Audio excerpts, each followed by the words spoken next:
Hey everybody, my name is Caleb, and I am a high school band director. After watching Disney Pixar SOUL, I decided that I wanted to make a reaction video to some of the music ed / band scenes in this video.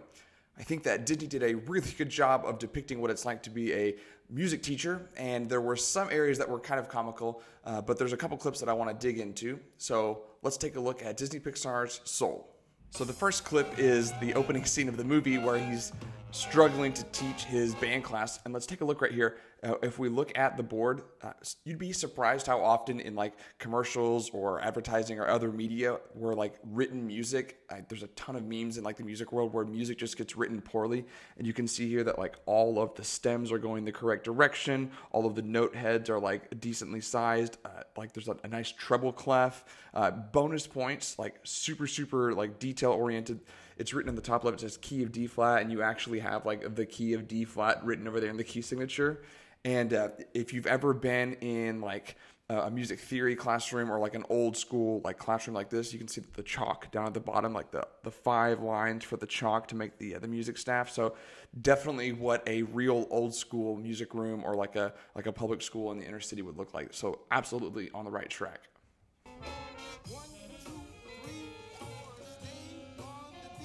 Okay, hold on. So if we look, there's a ton of stuff to look at here. First of all, the room itself looks just like a million like music rooms across the country. So we got some like sound panels kind of like haphazardly thrown on the wall. You've got random Jazz Fest posters in the back.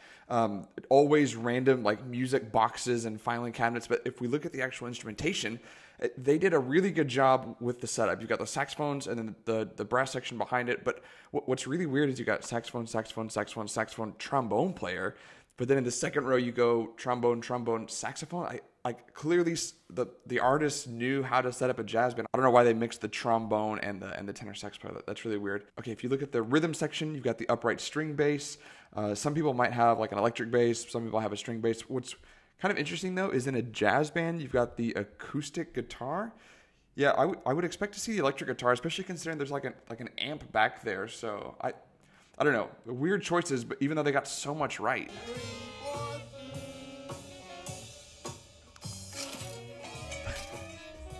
Every 6th grade trombone player ever. Yeah, that is C sharp. If we look at, oh no. Oh, no, we have to go back. I don't know. Okay, yeah, this poor trumpet player, you can't actually suck things through your trumpet like that. Also, you wouldn't want to. It's like really gross. Brass playing friends, you know you tried that in middle school and you know that you almost threw up because whatever that taste was the most disgusting thing ever. I feel called out even though I was a French horn player, but I would never be on my phone in rehearsal ever. I was a good student.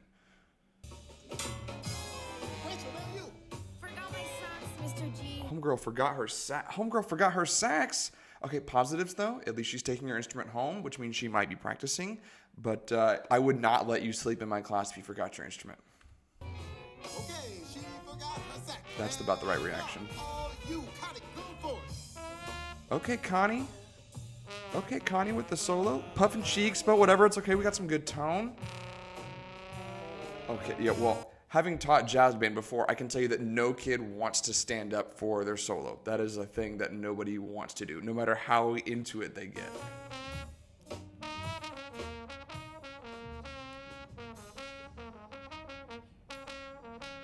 Okay, girl. A little weird. I don't know if you were like grooving real hard, like, I don't know if the jazz band would stop. I mean, usually like other kids would look and be like, okay, but they wouldn't stop that. That's kind of funny. So this part of the movie, like he goes, like we're just building plot and we're kind of like figuring out that he's like super into jazz. Band directors are famous for doing this where they go into like their old school stories about back in my day and this is how I love music. I mean, I personally would never bore my students with boring old stories. I, always teach and never ever like go on like random, side trip dialogue stories, but that's just me. I mean, I'm super efficient with my time. I would never. Connie knows what I mean. Right, Connie? I'm 12. Okay, so homegirl just said she was 12. If you do the math backwards on that, that means she was probably in 6th grade, which is when most kids start middle school band, and most middle school kids can't solo like she can. Heck, most high school kids can't solo like she can.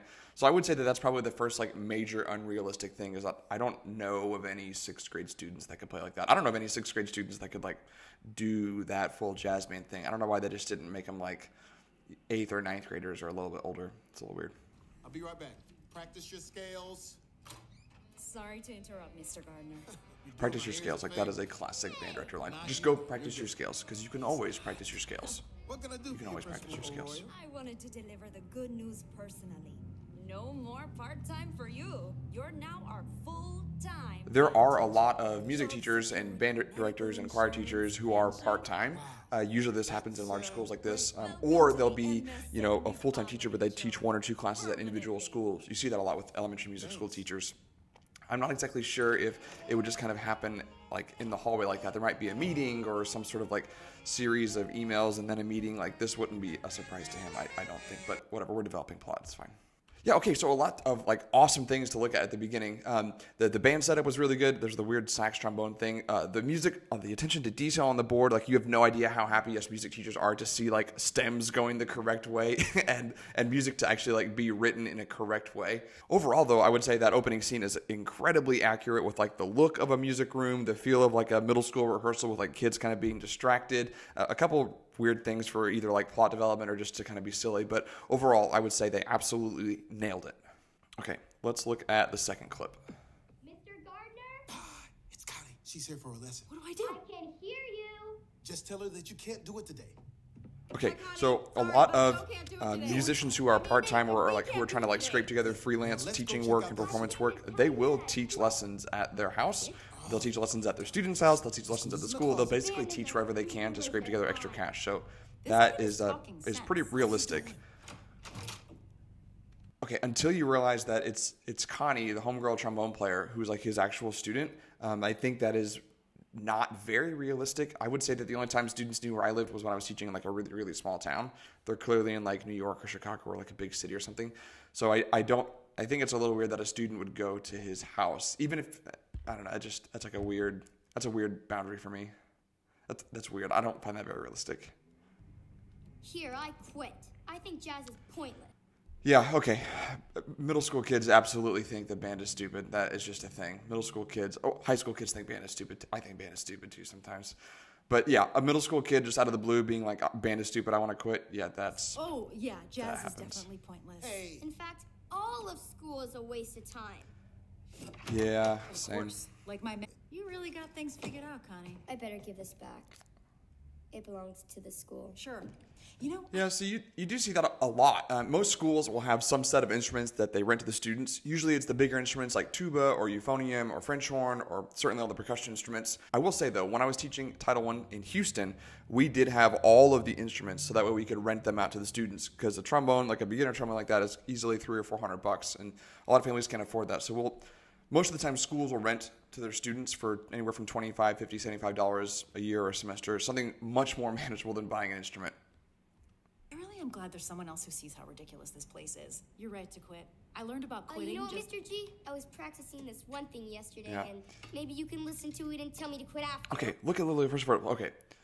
Love the hand position in the left hand. Fantastic hand position. I will take her right hand position over some of my trombone players in my high school band. You can absolutely see that like there was attention to how the trombone is being held. It looks like a real trombone with some of the dings and the way that the lacquer's coming off on the bell mouthpiece. Like all of this looks really realistic. Just a lot of attention to detail from the animator's point of view.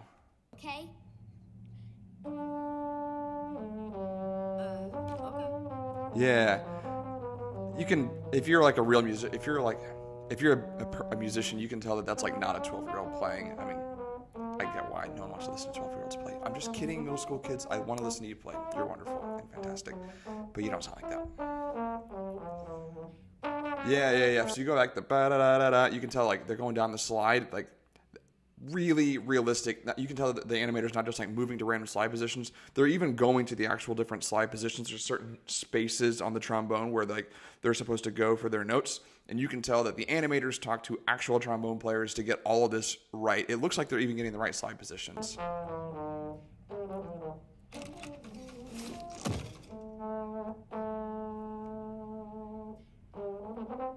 Okay, girl. Man, I wish I could play like that when I was in 6th grade. Wow, you really love this. Yeah. So, maybe I'd better stick with it? That's like the most middle school thing ever. I want to quit band, but don't you like playing your instrument? Yeah. So don't quit. Okay, I won't quit. That is like literally how all middle school students are.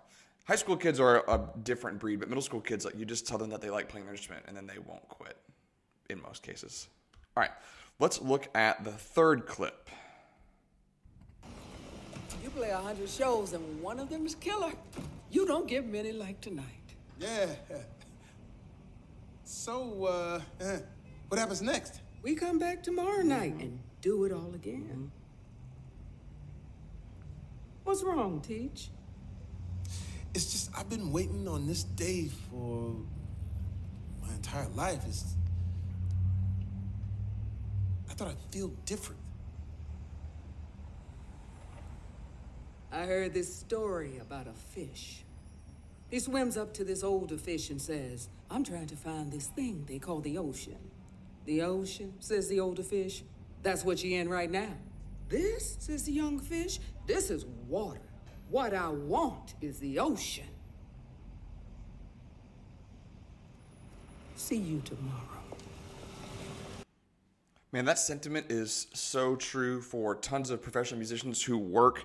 They work all through high school. They make the all-state band 2 or 3 times, and they go to get their undergrad in performance. That takes them 4 years, and they go get their master's, and some of them get their doctorate, and they finally get their real gig, whether it's a military band or whether it's like a Broadway orchestra, or some of them will go work on a cruise liner, and then they realize that it's like the same thing every night, over and over and over. I remember listening to This American Life podcast. They talk about the Phantom of the Opera like orchestra, and how they've been doing the exact same show since like the 90s, just like night after night after night. And that's like how the music world is. If you get a consistent playing gig, odds are you're playing the same thing. I've got a ton of friends who are in the premier military bands, and they just play the same marches every day. They do parades, they play at funerals, they play a couple patriotic tunes, and that's their gig. And like that's what they work their whole life for.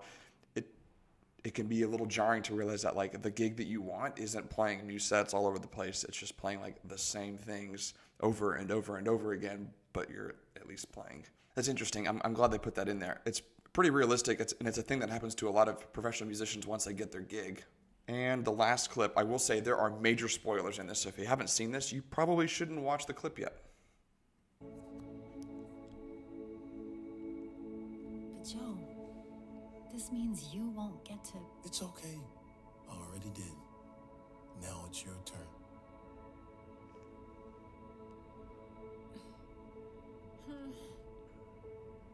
I'll go with you. You know you can't do that. I know, but I'll go as far as I can.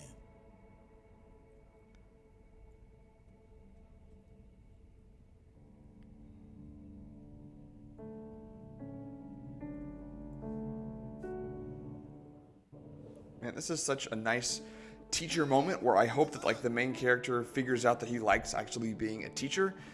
There are so many times where I feel like this, and I'm sure that my other teacher friends feel like this too. You spend all this time getting to know your students, and you help them find their passion, even if it's not musically related, and then it's finally time for them to go, whether they go from like middle school to high school, or high school to college, or high school to wherever they're going to go after that. And they're not like too sure about what they want to do or what their next step is, and you wish you could go with them. You wish you could go be with them, or you wish you could go on their journey wherever they're going to go, and you can't do that. I think that's, for me, one of the things that I really love about being a teacher is watching my students grow from year to year, developing that, that personal relationship with them. And then at the end, like they go off and they do their own thing, and hopefully it's bigger and better than what you did, or at least I hope that for my students. When I have students that are more successful than me, that makes me feel proud of them, and I enjoy putting in that work for them. Overall, I would say this movie did an awesome job of portraying what it's like to be a music teacher. I think they did an excellent job of looking at the details about the instruments and the sounds, and making sure that the setting looked right, and how like actual middle school students are. There's a surprisingly large amount of teachers out there who wanted to be performers and who quote unquote settled to be actual like music teachers, and And that's okay too, right? Like the world needs all sorts of different types of people, and they bring their perspective. And I think that this is an honest look. You can absolutely tell that the Disney people did their due diligence to research what music education looks like, what the classrooms look like, what the teachers look like. And I think that this is a fantastic movie, and they did an excellent job. Let me know what you think, if you liked the movie, if you didn't like the movie, if there were some details that I missed, or if there were some things that you agree with. Let me know in the comments below, and thanks for watching.